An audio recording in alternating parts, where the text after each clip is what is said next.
When I reviewed Pokemon Legends Arceus earlier this year, I described it as a good but flawed blueprint of where the Pokemon series could go should it continue down the open world path. Not even a year later, we have the follow-up iteration, Pokemon Scarlet and Pokemon Violet, where Legends Arceus experimented with a new type of story and setting on top of the open world.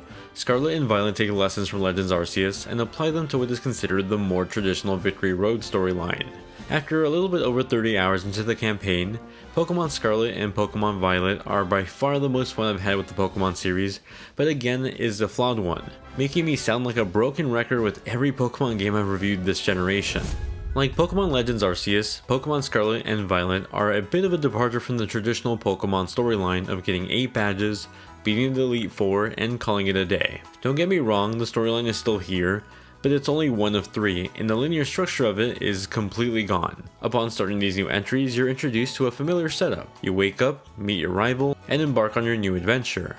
Only now you're a student at a Pokemon Academy, and the introduction takes about an hour to complete, something that will no doubt feel taboo for veterans of the series. Rest assured though, once you complete that introduction, you're let loose to explore the most freeing world Pokemon has ever featured. I absolutely loved it. There's a sense of freedom that I haven't felt in a Pokemon game before, even the most recent Legends Arceus. You still have your Victory Road storyline of defeating the 8 gym leaders in order to compete in the Pokemon League. The traditional Team Rocket storyline is also here in the form of Team Star, which has various bases set up in the region. Lastly, there are the Titan Pokemon that are part of a completely new storyline, also having various story objectives across the region. All in all, there's plenty for you to do across the roughly 35-hour campaign that can be tackled in any way you'd like. Pacing is better improved than the pacing in Legends Arceus, which felt heftier in the post-game side than it did in the main game. Whereas in Scarlet and Violet, things feel balanced and consistently active. Outside of maybe the first hour in the introduction, I was constantly entertained by various story beats that didn't hold my hand. It was incredibly refreshing for Pokemon, especially with it probably being my favorite story since Pokemon Black and White 1 and 2. As I just went over, there's been quite a few changes in the structure of the Pokemon storyline, or storylines in this case, and that's reflected in the gameplay the most. Scarlet and Violet open up in an elongated introduction that roughly takes about an hour. It's a slower start to Pokemon than that I've been used to, now having this whole school aspect that comes off as more like side content. Nevertheless, when the world does open up after that introduction, Pokemon feels like it's never felt before. Open, not just kind of open like it did in Legends Arceus, but completely open. There are 3 branching storylines told between the Team Star story, the Pokemon League story, and the Pokemon Titan story. All of these have various objectives scattered across this new region. Where old Pokemon games had a linear order to gyms, nothing is stopping you from going to the highest level gym leader from the start of the game, outside of probably just losing immediately. As you get further away from the center of the region, Pokemon get tougher and stronger, but nothing on the map is indicating that said region is too much of a higher level for you. Instead, various objectives are indicated across the map from the get-go, and you can go to any of them in any order, thus enticing me to explore to my heart's content. There was a sense of wonder that felt reminiscent of playing that original 1996 game all over again. For those that did play Legends Arceus, you'll notice that some changes and adoptions from that entry are in this one. Of course, you have your open world here, but you can't just catch Pokemon like you did in Arceus. You do actually have to enter a battle this time. Pokemon spawn in the open world, and you either throw a Pokeball at them or run up to them to initiate a battle. Trainers no longer just come up to you to battle, you have to go up to them instead. The open world also changes how a lot of the cities are designed. Pokemon centers, for example, are now combined with Pokemarts and TM machines. These act as both rest stops and fast travel points as you navigate the world. Speaking of those TMs in this game work very differently. You can find TMs in the open world and then forge them at these stops. However, they now take resources gathered from battling and catching specific Pokemon. It does make getting them a bit more tedious, but in the long run, it's also easier to reuse over and over again. The battling will seem familiar for the most part, although this game's twists are the new forms that you can activate. The new Terraforms allow your Pokemon to enter this crystal form, sometimes completely changing their type. This is an interesting mechanic as it can completely change a rock type into something like a grass type mid-battle. It keeps you on your toes, and on some of the more pivotal fights, can cost you the match. There's an adjacent feature called Terra Raids where you and other players can battle against giant terraform Pokemon, similar to the dens in Pokemon Sword and Shield. Now regarding the online multiplayer, this iteration of Pokemon does feature an online mode where you can trade and battle with your friends, but it works in a passive sense now.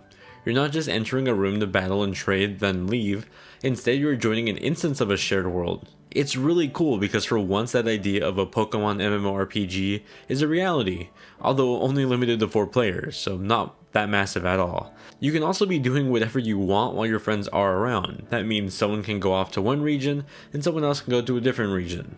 You can go ahead and continue on with your own storyline and still be connected in a sort of passive online multiplayer. And it's those moments of accidentally running into somebody doing their own quest or their own story while you're doing your own, but within the same world that's really magical.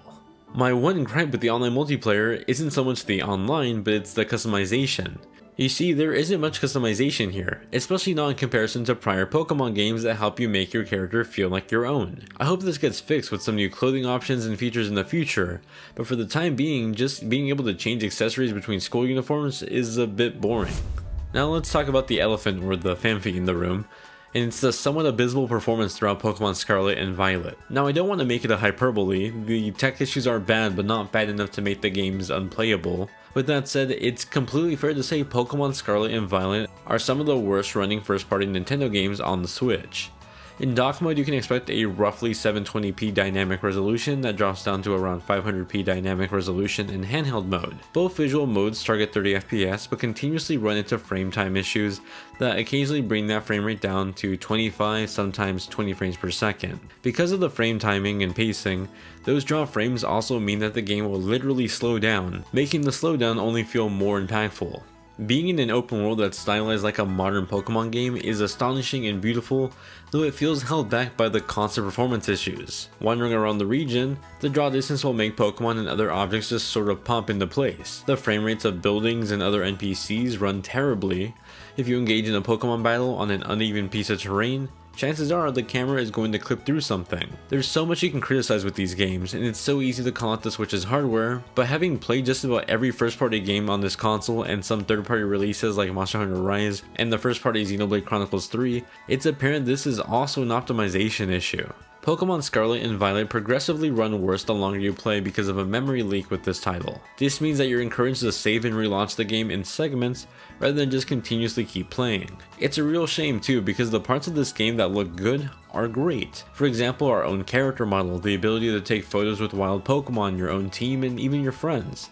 The inside of buildings look fantastic. Even just observing how the wild Pokemon live in peace, there's a lot of personality there. I wish that was uniformly felt across the rest of the game, and justifiably so, people are upset that it's not. Now, even with all my gripes about how the performance was handled, I'd be remiss if I said I didn't have fun. This is arguably the most fun I've had with a Pokemon game. Pokemon Scarlet and Violet features some solid new music additions that quickly became some of my new series favorites. The battle theme for a lot of the various wild areas are quite catchy. I love the ways that songs transition into more epic sounding versions of themselves, like the ones found during gym battles. Again, my one audio criticism I've had with the Pokemon series, especially since it came to Switch, is the lack of voice acting consistently feeling more apparent the grander these games get. Especially when the story gets more convoluted, like in this game's post-game, I think voice acting could have landed a harder impact on some scenes. Pokemon Scarlet and Violet feature easily some of my favorite and least favorite features in a Pokemon game. Pokemon feels like it can finally hit its stride with this iteration of the open world, evolving from Pokemon Legends Arceus. The open world structure allows for a variety of types of playthroughs that can be taken at any pace. The world of Pokemon feels like a living world with how it's being approached here.